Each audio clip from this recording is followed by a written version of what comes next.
Hello friends, welcome back to my channel. आज जिस chart patterns की हम बात करेंगे वो है बेयरिश कॉन्टिन्यूशन पैटर्न। इससे पहली वाली वीडियोस में मैंने शेयर की है बुलिश कॉन्टिन्यूशन पैटर्न के बारे में। अगर आप न्यू हैं और बिल्कुल स्क्रैच से पढ़ना चाहते हैं तो आप उन वीडियोस को जाकर देख सकते हैं। ये जो हमारी सीरीज़ है यहाँ पर आगे चल के भी आपको रिवर्सल पैटर्न से रिलेटेड भी वीडियोस मिलेंगी। तो अगर आपको मेरी वीडियोस पसंद आती हैं तो चैनल को सब्सक्राइब करें और वीडियोस को लाइक करना ना भूलें। चलिए स्टार्ट करते हैं वीडियो को। सबसे पहला जो बेयरिश कॉन्टिन्यूशन पैटर्न हमारे पास है उसका नाम है बेयरिश रेक्टेंगल पैटर्न। बेयरिश का मतलब ये है कि जब कोई स्टॉक की प्राइस नीचे गिर रही होती है तो उसको जो है हम बेयरिश कहते हैं कि ये स्टॉक बेयरिश है, क्योंकि इसकी प्राइस गिर रही है, घट रही है, कम हो रही है। तो यहाँ पे क्या होता है कि जिस तरह से बुलिश जब कोई प्राइस किसी स्टॉक की बढ़ती है उसमें भी बीच में पॉजेस आते हैं, कंसोलिडेशन पीरियड आता है, तो उसी तरह बेयरिश में भी सेम होता है कि डायरेक्टली प्राइस बिल्कुल नीचे नहीं गिरती, थोड़ा सा गिरती है, उसके बाद वो पॉज लेती है, थोड़ा सा कंसोलिडेशन पीरियड आता है। तो उसमें जो हमारे पास पैटर्न बनते हैं वो बहुत ही इम्पॉर्टेंट होते हैं और वो हमें बताते हैं कि क्या ये स्टॉक मज़ीद और इसकी प्राइस गिरेगी या फिर यहाँ से रिवर्सल का चांस है। तो अगर हम इस चार्ट पैटर्न को देखें तो आप देख सकते हैं कि पहले जो है वो डाउनवर्ड ट्रेंड था, स्टॉक की प्राइस नीचे गिर रही थी। यहाँ पे दरमियान में आके स्टॉक ने एक पॉज लिया, ठीक है, कंसोलिडेशन स्टार्ट हुई और यहाँ से स्टॉक ने ऊपर जाना स्टार्ट कर दिया।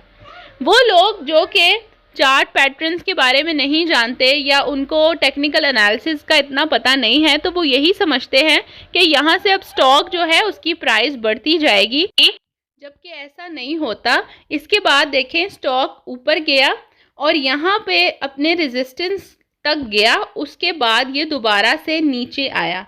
जब ये नीचे आया तो अगेन S2 तक आया। S1 वो था जब डाउनवर्ड ट्रेंड था और इसके बाद प्राइस ऊपर गई, तो नीचे ज़ाहिर है सपोर्ट ली उसने और वहाँ से S1 से प्राइस ऊपर गई। उसके बाद सेकंड नंबर पे दोबारा प्राइस नीचे आई। इस तरह से 2 3 4 दफ़ा जो है बार बार रेजिस्टेंस सपोर्ट इस तरह करते करते यहाँ पर दरमियान में एक पैटर्न बन गया। जब हमने जितनी सपोर्ट ली उसने S1 S2 S3 सबको एक ट्रेंड लाइन से जोड़ा और उसके बाद रेजिस्टेंस की R1 R2 R3 को ट्रेंड लाइन बना के एक सीधी लाइन बना के देखा। तो यहाँ पे आप देखें हमारे पास एक रेक्टेंगल शेप बन रही है, तो इसको कहते हैं बेयरिश रेक्टेंगल पैटर्न। बेयरिश इसलिए क्योंकि स्टॉक नीचे गिर रहा था और रेक्टेंगल इसलिए क्योंकि सपोर्ट और जो रेजिस्टेंस है बिल्कुल सेम पॉइंट्स पर इसने ली हैं। तो इधर से हमें पता चलता है कि ये स्टॉक जो है अभी और नीचे गिरेगा, यहाँ से कुछ भी रिवर्सल नहीं होने वाला। तो यहाँ पर जब यहाँ पर ये ब्रेकआउट आएगा तो सेल करना है, ठीक है, और सेल करने के बाद आपने जो है 1:2 या 1:3 का टारगेट लेके अपना प्रॉफिट बुक कर लेना है। जब कोई स्टॉक ऊपर जाता है तो हम उसको बाय करते हैं, हम ख़रीदते हैं, और जब कोई स्टॉक गिरता है तो उसको हम सेल करते हैं। ये ज़्यादातर ऑप्शन में और फ्यूचर में होता है। अगर आप रियल चार्ट में देखें स्टॉक में तो इस किस्म की जो है हमारे पास कैंडल्स बनती हैं, जिससे हमने खुद ही जो है इसमें से देखना होता है कि ये कौन सा पैटर्न बन रहा है।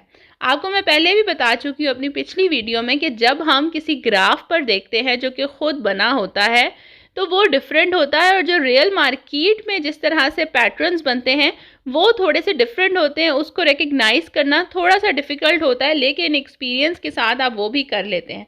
अब यहाँ पे देखें डाउनवर्ड ट्रेंड था, दरमियान में एक पॉज आया जहाँ पे इसने 2 3 दफ़ा जो है ऊपर गया रेजिस्टेंस तक, फिर नीचे आया सपोर्ट तक, फिर ऊपर गया रेजिस्टेंस तक, फिर सपोर्ट तक। तो जब हमने इसको एक ट्रेंड लाइन ड्रॉ की तो देखा यहाँ पे रेक्टेंगल बन रहा है, क्योंकि सपोर्ट और रेजिस्टेंस बिल्कुल इक्वल लेवल पे इसने ली। और फिर उसके बाद वही हुआ कि ब्रेकआउट हुआ और स्टॉक ने मज़ीद नीचे गिरना शुरू हुआ। तो ब्रेकआउट पे आप जो है इसको सेल करके चल सकते हैं और 1:2 1:3 आप जो है यहाँ पर प्रॉफिट ले सकते हैं।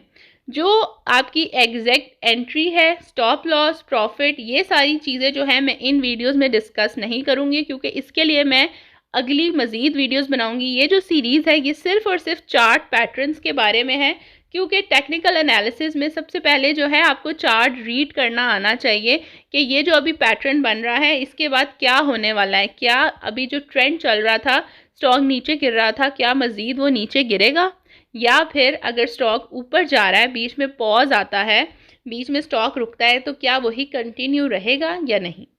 अब सेकंड नंबर पे जो हमारे पास बेयरिश पैटर्न है उसका नाम है बेयरिश फ्लैग।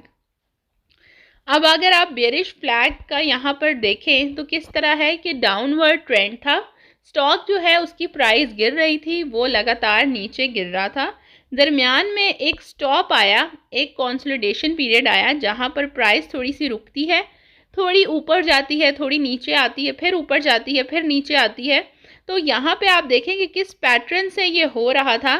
सबसे पहले जो है स्टॉक नीचे रुका अपने सपोर्ट पे, उसके बाद वो थोड़ा सा ऊपर गया, जिस तरह से ये ग्रीन लाइन है, ठीक है, ऊपर इसको रेजिस्टेंस मिला, ये ज़्यादा ऊपर नहीं जा सका और ये दोबारा से नीचे आया S2 पे, ठीक है। उसके बाद ये दोबारा ऊपर गया, लेकिन अब जो ऊपर गया इसका जो R2 है, जो रेजिस्टेंस है, वो R1 से थोड़ा ऊपर है। आप यहाँ पे देख भी सकते हैं कि ये सेम लेवल पे नहीं है।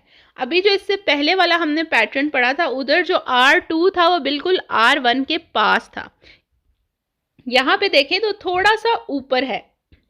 सेम इसी तरह जिस तरह रेजिस्टेंस में फ़र्क है, उसी तरह जब इसने सपोर्ट लिया तो सपोर्ट बिल्कुल पिछले सपोर्ट की तरह इसने नहीं लिया। S1 देखें आप नीचे है, फिर S2 थोड़ा ऊपर, फिर S3 उससे ऊपर। तो जो स्टॉक है यूं ऊपर की तरफ जा रहा है, तो हमने ट्रेंड लाइन खींचनी है, ठीक है। S1, S2, S3 को हमने इकट्ठा करके एक ट्रेंड लाइन बनाई, इसी तरह R1, R2, R3 को इकट्ठा करके एक ट्रेंड लाइन बनाई, तो हमने देखा ये फ्लैग की शक्ल बन रही है, उल्टा फ्लैग है, ठीक है। जो हम बुलिश फ्लैग पढ़ते हैं उसमें सीधा फ्लैग नज़र आता है, ये उल्टा फ्लैग है, ठीक है। तो ऊपर इसका पोल है जो कि नीचे गिरता हुआ ट्रेंड लाइन बन रही थी, ठीक है, प्राइस नीचे गिर रही थी, इसको पोल बोलते हैं। और जब हमने सपोर्ट एंड रेजिस्टेंस की ट्रेंड लाइन से इसको जोड़ा तो ये एक फ्लैग की शक्ल बन गई, तो इसको बेयरिश फ्लैग कहते हैं।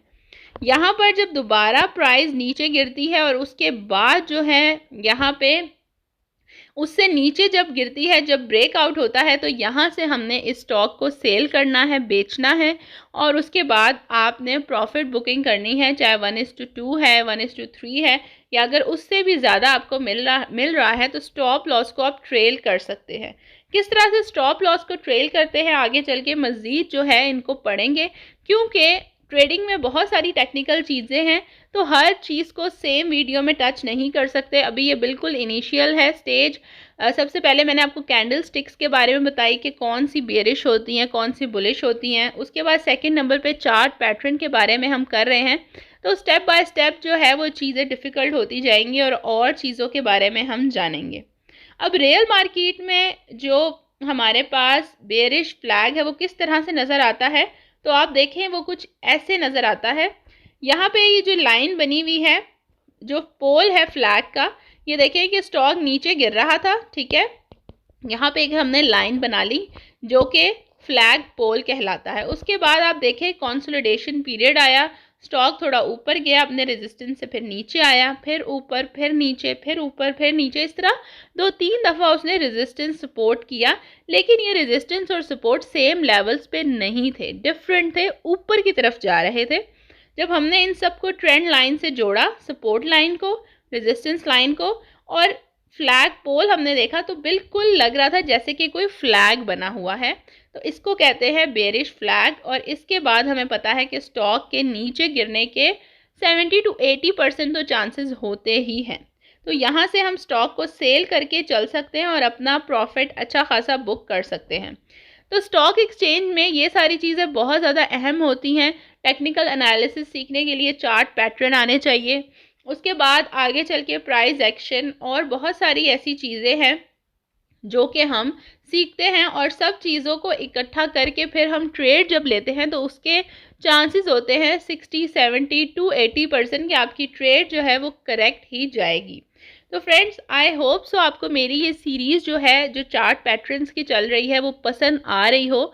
आप मुझे कमेंट करके ज़रूर बताएं अगर आप आगे किसी चीज़ से रिलेटेड जो है वो वीडियो देखना चाहते हैं या कोई भी रिकमेंडेशन हो, तो प्लीज़ आप लोग कमेंट करके ज़रूर बताएं। वीडियो आगे शेयर करें, चैनल को सब्सक्राइब करें और लाइक करना बिल्कुल भी ना भूलें। मैं मिलूँगी आपसे अपनी नेक्स्ट वीडियो में।